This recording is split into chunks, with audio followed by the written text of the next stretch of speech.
Hey everyone, welcome to the Anderson Bros Outdoors. I'm Jake, and today we have Toyotas on the menu, so stay tuned.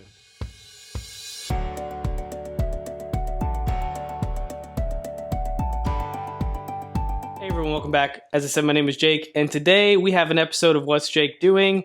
We have Toyotas on the menu, specifically this one here. Without further ado, this truck, I think I've already talked about it, but it is a truck that I got off of a guy locally, and I don't remember what I paid for it, but it is a RC four-wheel drive TF2.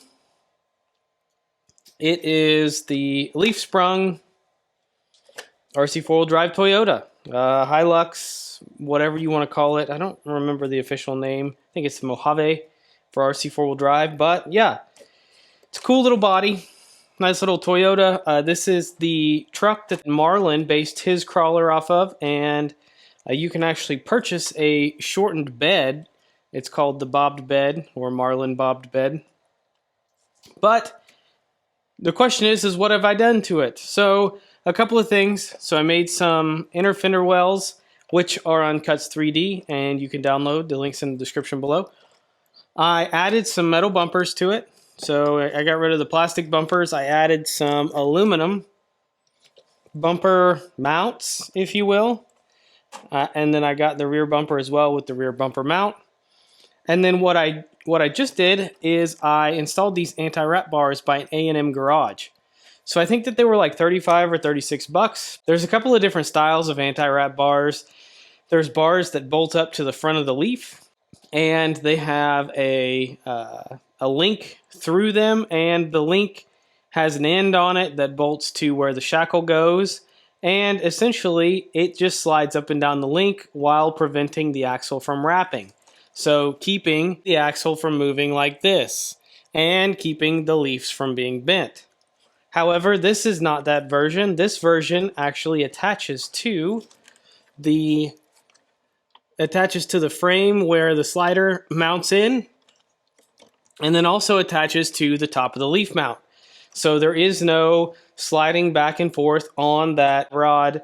It just stays stationary, and I think that that's actually a better design, because now you don't have to keep the rod end or the part that slides back and forth on the rod lubricated, as it won't need grease because it doesn't move. So yeah, we added the anti-wrap bars to this truck. There's actually an event this weekend if you're in the Kansas City area.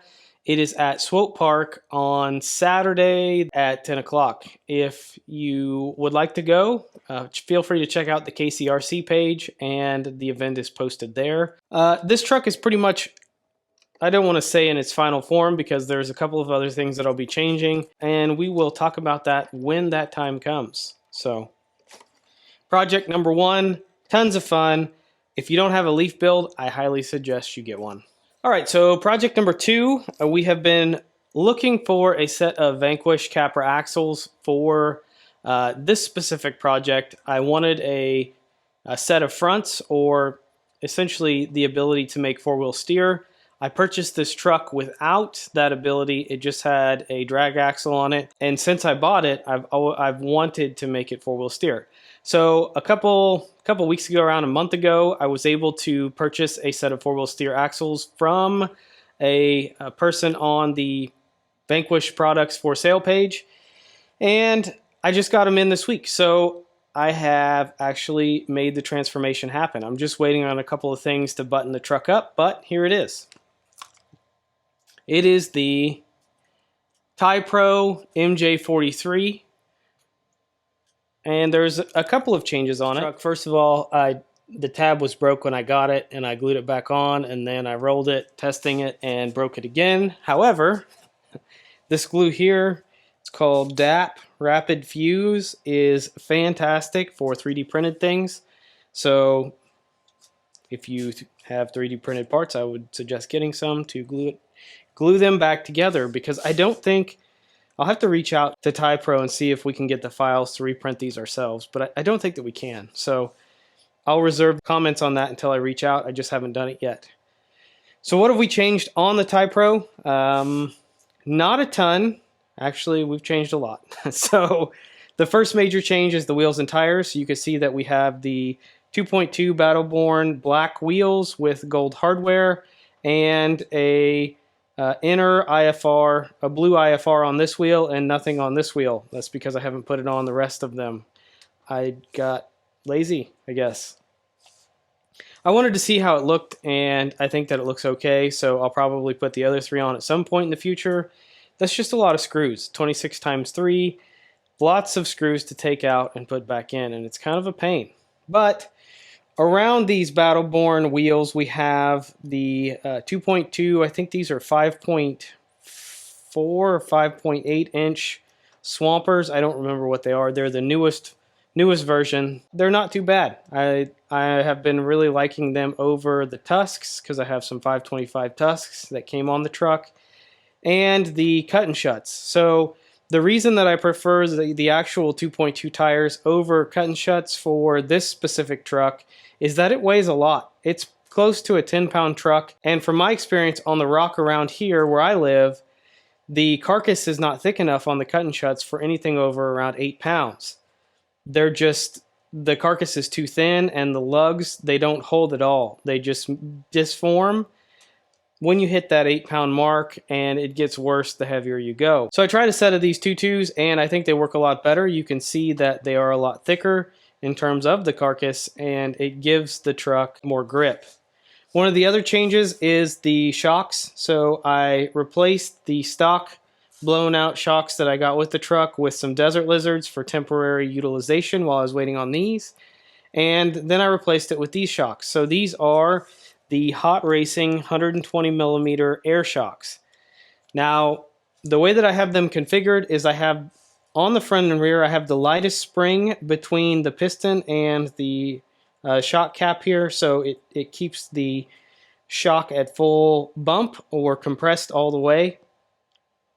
And then in the front, I have the short Desert Lizard hardest springs between the piston and the screw cap.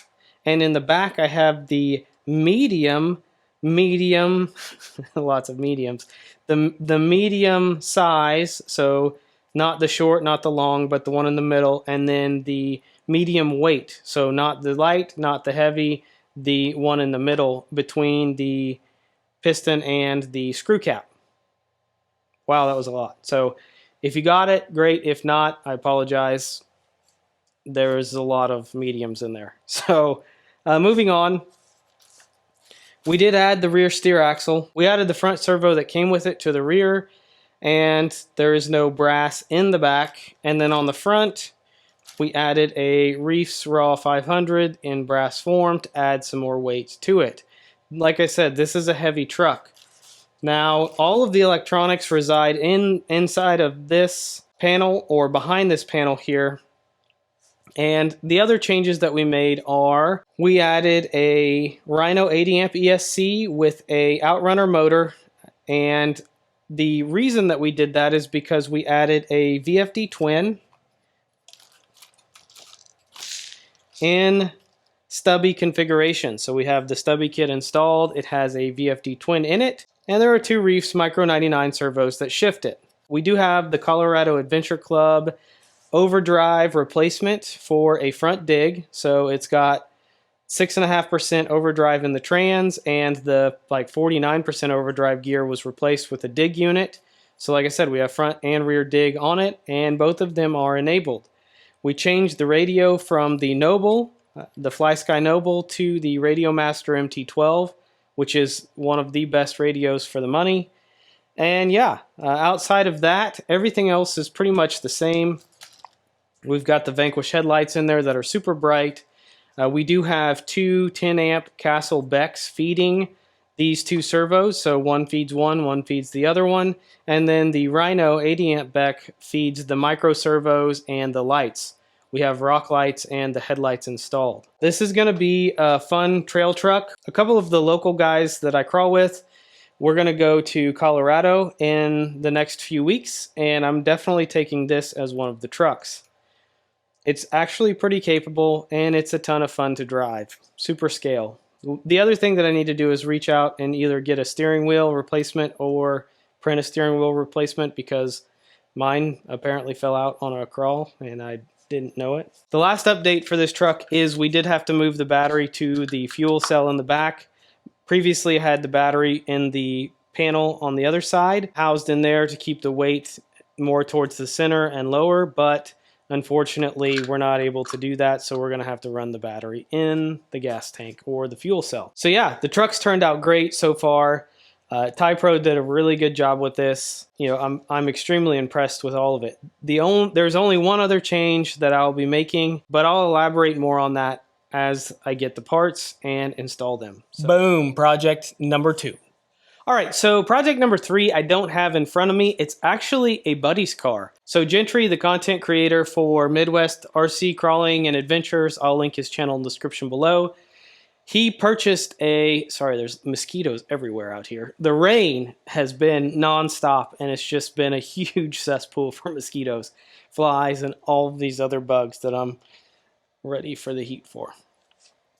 Anyway, so Gentry ordered a Toyota body, much like the orange and the red and white one here, and got a bobbed bed for it. He then ordered the newest builder's kit. It's the VS410 Portal Builder's Kit, I believe, and wanted to put that body on that chassis. So I went ahead and designed some things to make that body fit.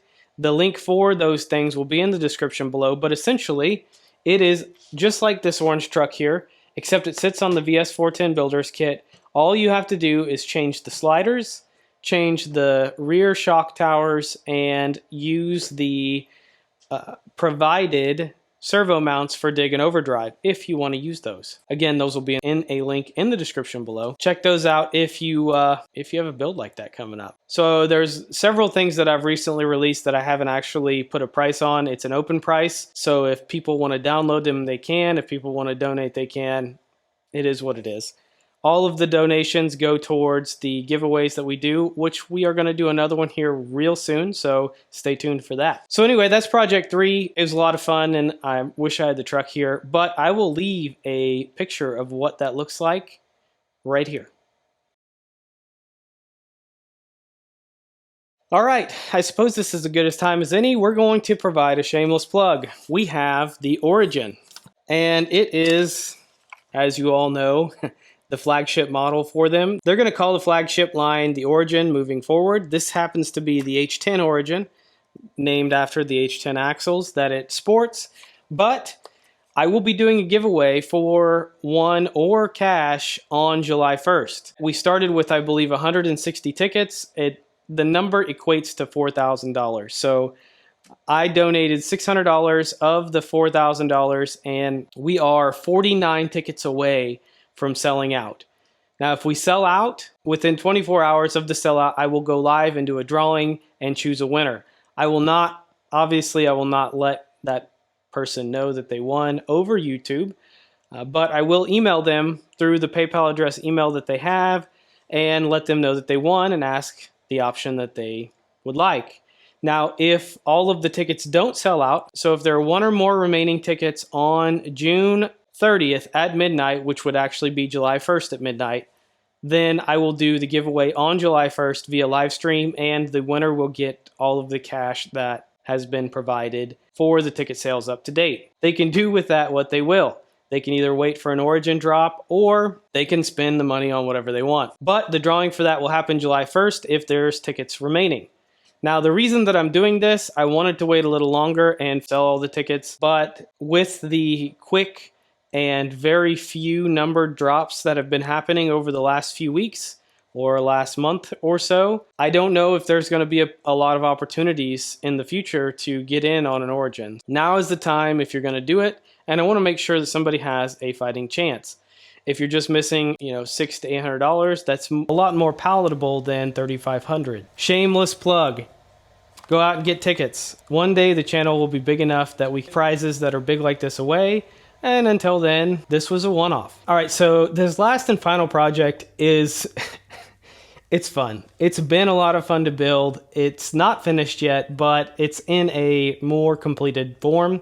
I'm very happy with how it turned out. I'm also very shocked at how much fun it is for what it is. So, without further ado, there it is. We have the RC four-wheel drive, long wheelbase, TF2, K10 with service bed, roof rack, and some Vanquish method beadlock wheels, sporting some all-terrain BF Goodrich Proline tires. Now, you either love it or hate it. And when I say that, I mean the wheels, right? So this color is not the final color. I bought this as an RTR because I wanted to put this bed and roof rack on it. And I have a theme, right? I'm not going to disclose the theme yet because it's going to be really cool, and I want to get it done so that way I can show everyone. Anyway, this is essentially a ready-to-run K10. I removed the bed, added the utility bed, and then the ladder rack for the utility bed. And then I decided that I didn't want the stock wheels and tires because we already have basically another one of these trucks just like this in the group that I run with, so I wanted to switch it up a bit. Now, again, these wheels and tires aren't the most appealing with this body, and that's okay. I like it. There's a couple of things coming, but for what we did here, we did put the bed on, so really the major change is removing the stock K10 bed and putting the service bed on. And that required quite a bit of work, actually. So for those that want to do this, I don't even know if you can buy this as an RTR anymore. I think RC four-wheel drive has just discontinued the K10 body. I'm not sure. Maybe the licensing expired for it, but it's sold out everywhere. A guy in our local group wants one of these K10s to build a trail truck, and he can't find them anywhere. And that got me curious, so I looked. And the only place that I can find the K10 RTR is on eBay from Australia for like $900. Maybe RC four-wheel drive is discontinuing the K10. I heard that they're also discontinuing the TF2 Mojave, the Toyota Hilux body. Is that true? I have no idea. But that is word on the street. There it is, folks. The awesome K10 ready to run long wheelbase with new wheels and tires, the new service bed, and the ladder rack. Certainly more to come with the K10. Really fun build, and I hope to have it at Crawlapalooza this year, doing what it's going to be built to do. Maybe, possibly. I guess we'll see. I'm hoping to have it at Crawlapalooza this year with a couple other trucks. I probably won't be competing, but I do love going down to Disney and riding the Razor and driving the tiny trucks. So there's a couple of things that I've been working on. There's some more things that I've been working on, but we'll get into those in a later video. So I appreciate everyone for making it this far. Huge shout out to the TABO club members, and as always, we hope you have a great day.